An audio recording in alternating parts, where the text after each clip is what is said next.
Olá, tudo bem? Você sabe o que é avaliação neuropsicológica? Esse é o tema do vídeo de hoje. Você sabe a quem se destina, o que serve e como funciona? Eu trouxe a neuropsicóloga Sara Maestro aqui do Instituto para falar um pouquinho a respeito. A avaliação neuropsicológica é um exame que avalia tanto as funções cognitivas, ou seja, como o seu cérebro está funcionando, como você está prestando atenção, a memória, a linguagem, até a sua capacidade intelectual. E também comportamentos, as emoções e traços de personalidade. A avaliação é destinada a todas as faixas etárias, desde criança até idosos, e acontece em vários encontros. Primeiramente, a gente realiza a entrevista, que é a anamnese. Ela é realizada tanto com o próprio paciente, quando é adulto ou idoso, mas também com algum familiar, um cuidador ou alguém responsável para colher todas as informações do histórico médico, do histórico pessoal, acadêmico, de trabalho, para a gente ter todas essas informações para embasar a avaliação. Os próximos passos são a aplicação de testes e escalas. São instrumentos que estão utilizados tanto para avaliar o desempenho intelectual, como a atenção, memória, como eu disse anteriormente, que pode ser tanto visual como auditivo. São vários testes, diferentes instrumentos que a gente utiliza e são padronizados para a população brasileira, e a gente, a partir disso, consegue verificar, fazer um parâmetro se está dentro do normal ou não todas as funções cognitivas de acordo com a faixa etária e escolaridade. Agora, a neuropsicóloga Sara Maestro vai falar quais são as principais queixas e os motivos de encaminhamento. Como a Marcela disse, as faixas etárias vêm desde o nascimento, a partir de 10 dias, 15 dias, até o fim da vida. Sendo assim, os encaminhamentos são diversos. Na infância, a gente costuma receber os encaminhamentos de pediatras, fonos, TOs, psicólogos, escolas. Já na fase adulta, a pessoa se percebe com alguns déficits, então alguns problemas no trabalho, alguns problemas no relacionamento, algumas queixas que a família tem com ela. Já no idoso, as queixas são percebidas pelos familiares. Dificilmente se percebe com algum transtorno ou alguma dificuldade. Geralmente, a família ou um acompanhante que percebe os déficits. Aqui no Instituto, as principais queixas da fase infantil são atraso no desenvolvimento, transtorno de déficit de atenção e hiperatividade, que é o TDAH, TEA, transtorno do espectro autista, e dificuldade de aprendizagem.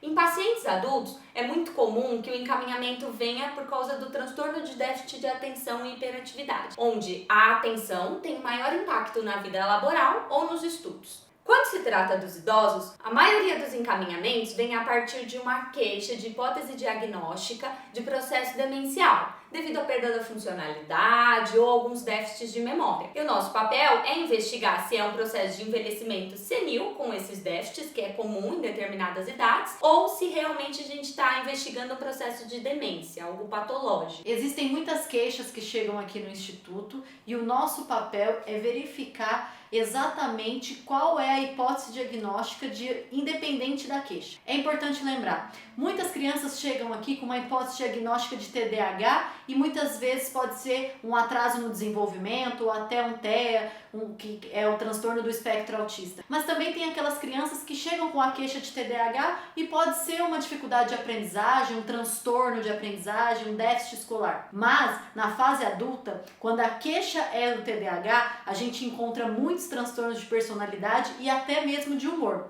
Agora, no nosso papel, na avaliação de idosos, a gente consegue verificar se realmente é algo do envelhecimento normal ou patológico. Para elucidar um pouquinho o processo, eu vou explicar para vocês como que funciona. Alguns testes a gente usa papel, caneta, são ferramentas físicas em que o paciente tem que, quando é criança, fazer algum desenho, seguir algum labirinto, e a gente mede a velocidade que ele está fazendo aquilo, a destreza que ele está fazendo aquilo, a pressão do lápis. Ou a gente dá um brinquedo para ele e avalia como que ele interage com aquele brinquedo. Tudo vai depender da queixa. No adulto, a mesma coisa, alguns testes com papel, faço algumas perguntas perguntas, linguagem, velocidade, tudo isso é avaliado no processo. Com idosos, às vezes eles têm alguma dificuldade motora também, a gente tem um tipo de material apropriado para isso, alguma dificuldade de linguagem, memorização a gente usa cards, figuras, objetos, esconde, depois pergunta para eles, conta histórias e tenta evocar essas histórias.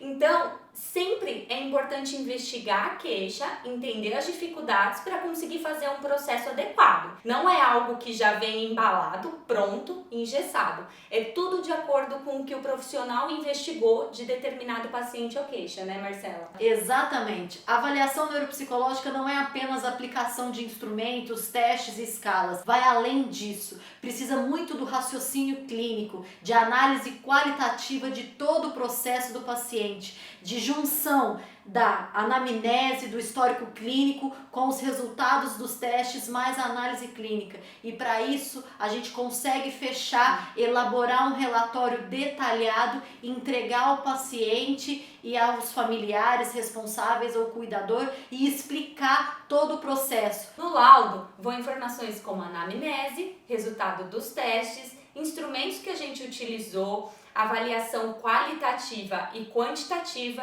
hipótese de diagnóstico, encaminhamento se houverem. Então, por exemplo, no caso de um transtorno de aprendizagem, vão os encaminhamentos específicos para a escola, para os pais e até quais outros profissionais podem auxiliar no tratamento dessa criança. Para finalizar, esse processo dura em média umas 10 horas com o paciente, fora toda a análise e correção dos testes e elaboração do laudo.